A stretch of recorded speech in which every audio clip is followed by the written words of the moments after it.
I've seen clinicians make this mistake 1,000 times. The surgeon's protocol says the patient can begin jogging at week 12, but then you look at that patient and you notice a massive quad deficit, the inability to accept weight on a single limb, and they're terrified to move, but you clear them anyway. Come on, don't be that guy.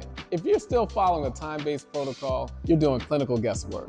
Time is not a metric, criteria is. Clearing someone based on the sun coming up and not their physical capacity, it's not just lazy, it's a professional liability.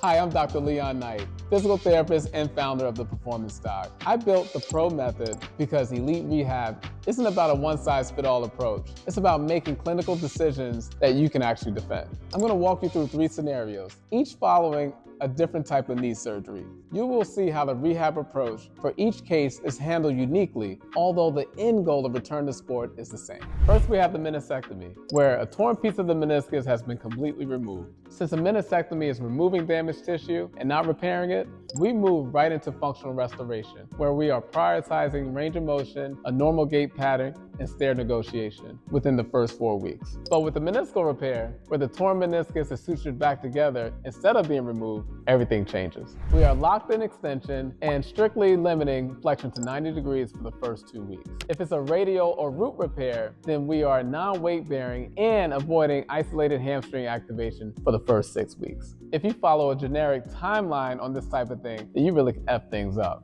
Now let's look at the MPFL reconstruction. This is where the medial patellofemoral ligament is rebuilt to restore patella stability and prevent recurrent dislocations. In the first 6 weeks, it's important to protect the reconstruction by limiting patella mobilizations and avoiding patella mobilizations in the lateral direction.